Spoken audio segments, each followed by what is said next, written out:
Hey babes, welcome back to Elevated with Zai. The space where we glow, grow, and level up in every way. If you're new here, hi, I'm Zai, and trust me, you're right on time. Okay, so today we're doing stuff like just a little bit different. You know, I love a good glow up vlog, or even just a chill self-care vlog. But today we're just gonna be chilling and relaxing. I asked you guys for your unpopular opinions on my Instagram story, and I'm just gonna react to them, give my take, and we'll see if I agree or disagree. I'm sorry if I sound a little stuffy, like my allergies is really acting up and stuff. But other than that, go grab y'all a snack and let's get started on these unpopular opinions, because things are about to get real. Okay, so for segment one, we have not every creator needs to post every day, quality over quantity.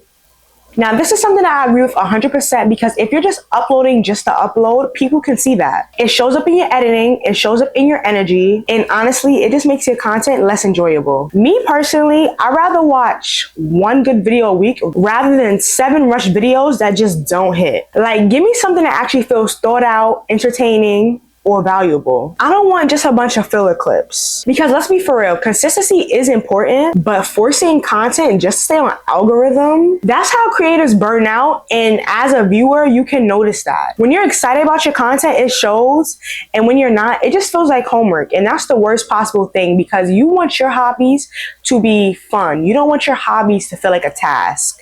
That's when it becomes less enjoyable for you. So yeah, I'd rather have a creator post less, but give me something I'd rather look forward to, instead of spamming my feed with stuff that I'll just scroll right past. At the end of the day, quality keeps people coming back, not quantity. Our next unpopular opinion is we aren't taught the right things in school.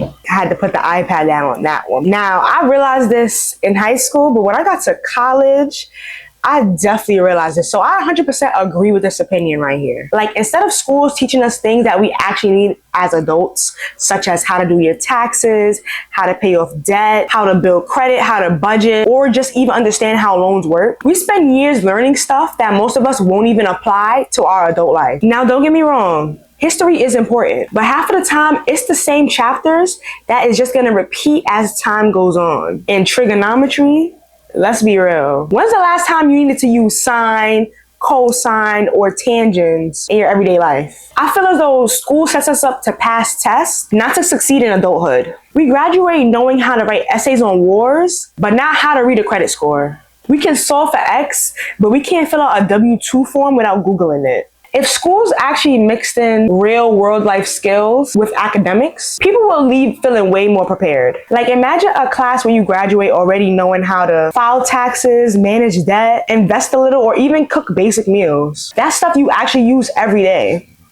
So yeah, I 100% agree with that opinion. Next up, we have podcasts are getting a little overrated now.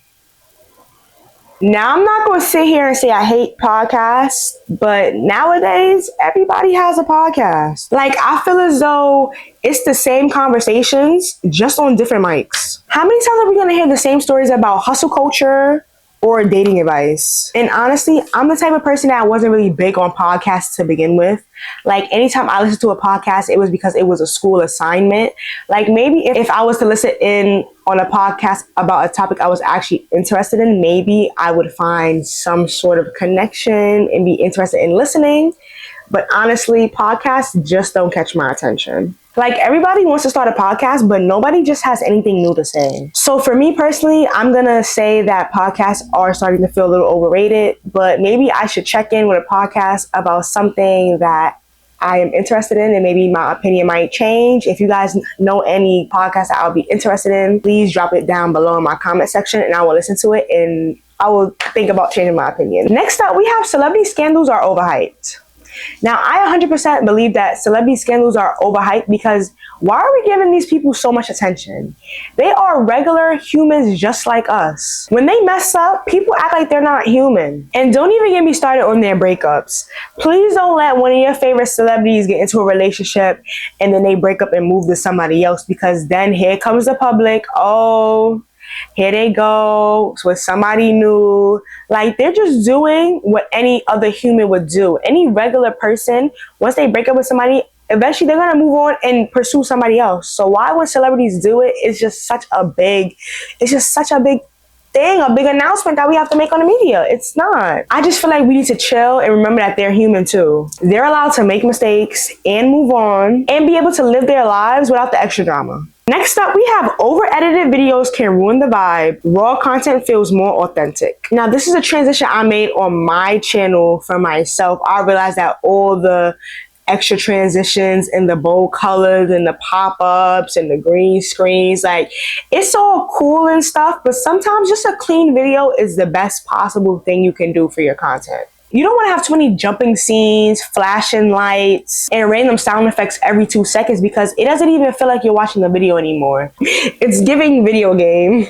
Sometimes the viewers just want to hear you talk without all the extra noise. Like, give me real reactions and natural moments. I feel as though having highlighted big, bold words on the screen can make it so hard to actually focus on what's being said. And honestly, after watching different content creators, I actually grew to love like non-edited videos a bit. I just love simple and raw footage. Something like a sit-down vlog, a cooking vlog, or even just like a real conversation. It feels authentic and it helps me to connect with the person more. So yeah, editing could definitely enhance your video, but when it's overdone, it takes away from like the message that you're trying to bring to your viewers. Next up, we have a small but loyal audience is better than going viral once. Yes, yes, and yes. Clock it, whoever sent that one. I so much rather have people who actually rock with me, comment under my videos, and keep coming back, rather than just blow up once and then disappear into the algorithm. Like, going viral is cute in the moment, but don't get me wrong. If nobody sticks around after that, what's even the point? It's like having like one good hit song,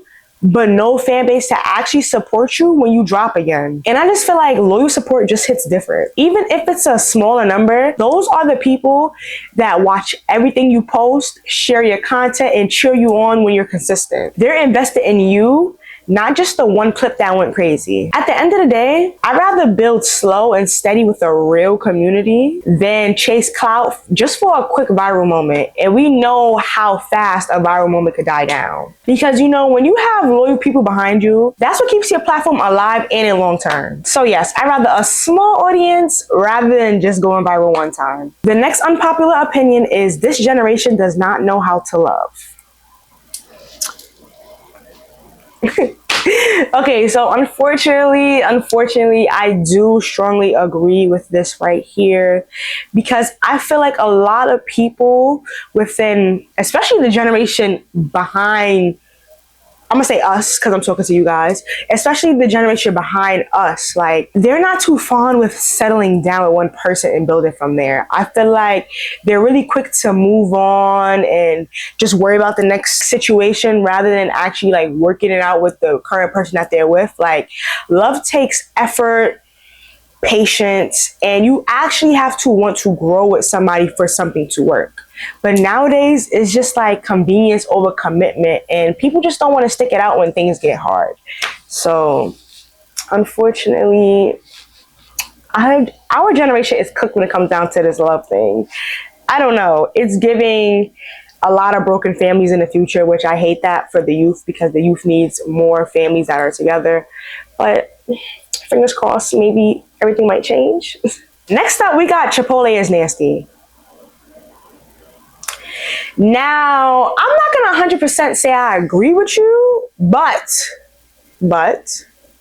I definitely know why you said this because it's been a couple of times I done had my fair share of nasty Chipotle bowls. I was so excited to go get me a bowl. I thought it was gonna be good and it was just mid. It's like Chipotle be on and off. Sometimes it slaps and then sometimes it just doesn't even hit like it used to. Anytime they get something good coming around, they wanna go and take it away, like, and replace it with something that they know nobody wants to eat for real. But you know what? They never fail me with their chips and queso. Wait, actually, I lied because it's been a couple of times I don't have me some queso and my queso tasted powdery. So you know what? Chipotle might be nasty. Sorry, Chipotle. But if you do love Chipotle and you know how to like ensure that your bowl isn't nasty or it tastes good, please comment down below because maybe I'm getting the wrong stuff in my bowl. I'm usually like a brown rice. When they had like the sweet, hot, spicy chicken, I do corn, lettuce, sour cream, tomatoes. I'm not really like heavy on the beans. I gotta be in the mood for beans. What else? I love the spicy salsa. I need the spicy salsa. Give me the spicy hot sauce. And I think that's all I put in my bowl. Is it me? Is my bowl whack? Maybe it's me. But yeah, Chipotle. Next up, we have cold food is good. Now listen, aside from the stomach cramps, I do have to agree with you.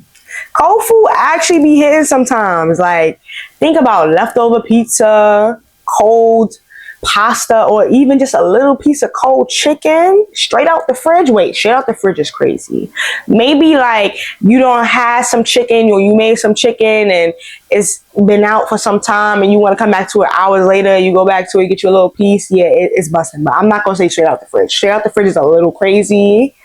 I would really say it all depends on like what it actually is, because everything doesn't really taste good cold. But for the most part, like low key, like things do taste good when it's cold. This is how I see it. If it tasted good when it was hot, it sure gonna taste good while it's cold. Next, we have plantain is nasty. Excuse me? I don't understand. I 100% disagree. Plantains? Nasty? Absolutely not. Fried plantains are top tier. Sweet plantains? Chef's kiss. That's just one of those foods where it's like, if you know, you know. Like maybe you just haven't had it cooked correctly, because there's just no way like you could have tried a good plate of plantains and then called them nasty. Just impossible. Whoever you was, I don't know who it was that sent it, because I did the anonymous app, but I need you to DM me personally and tell me that plantains is nasty, so we could go get you some good plantains, because I don't agree. Sorry. I love plantains. I'm sorry. I cannot agree with this opinion. A relationship can be the same after a person cheats. A relationship with who?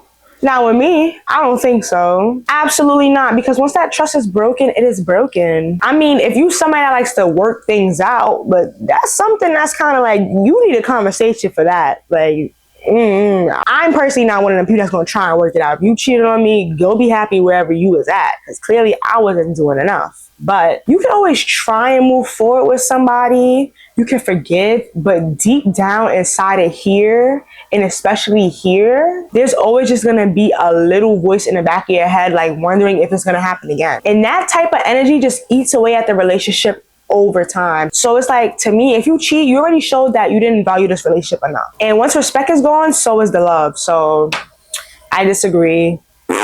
Natural hair is better than them rugs on y'all head.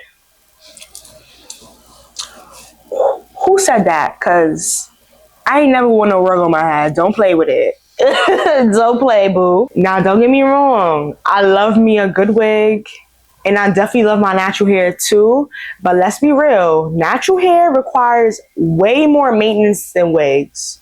Like the amount of time, products, and patience it takes to keep your hair healthy, it's a full-time job. So I feel like wigs are a great way to switch it up and protect your natural hair at the same time. So for me, it's not about which one is better. It's all about balance. Sometimes I want to rock my curls, and then sometimes I want to throw in a wig and just go. Because y'all know I love me long hair, 30-inch, you know. I love something that's going, you know. I'm going to go 50-50 on this, because the natural babes, I'm not going to lie, y'all be eating. Y'all be eating. Anybody that wear their hair naturally, you doing your thing, girlie. You doing your thing. My girls that wear the wigs, you doing your thing too. Them installs be eating tea. So I'm 50-50 on this. Aside from the rug comment, I don't feel like y'all be wearing rugs. You know what I'm saying? Yeah. But 50-50. I love the natural hair and I love the wigs. Now we have one last unpopular opinion. And this is something that everybody always have a debate about. And it's pineapple is actually good on pizza. I gotta disagree. I'm not a fan of like hot fruit. Like pineapple itself, I love it. On my pizza though, like no, if I want to eat fruit, I'll eat that on the side. I don't feel like we need to mix our food with the fruit, you know. That's where you kind of lose me. Like I get the whole sweet and savory combo, but hot pineapple just doesn't sit right with me. Y'all could keep that one. Like I'll just stick to my pepperoni or my classic cheese pizza. Sorry.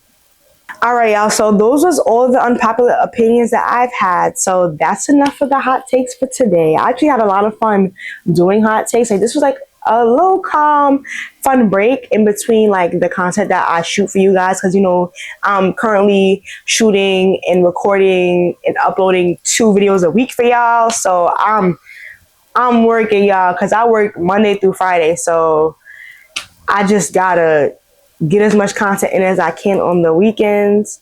But I don't know, you guys really surprised me with some of these unpopular opinions. Like first, when I first uploaded the Instagram story for y'all to do it, the first couple of responses I had, it just wasn't giving unpopular opinions. And I re-uploaded it again so you guys could try again. And y'all did y'all big one this second time. Like some of y'all really was coming for everybody in these opinions. But let me know in the comments down below which ones you guys agreed with and which ones you guys felt like I was totally wrong about. Don't forget to like, comment, and subscribe for more fun videos. And as I always say, keep your standards high and your vibes even higher. Don't just dream it, elevate it, okay? You were made to shine and level up, so don't forget it. And I will catch you guys in the next video. Bye.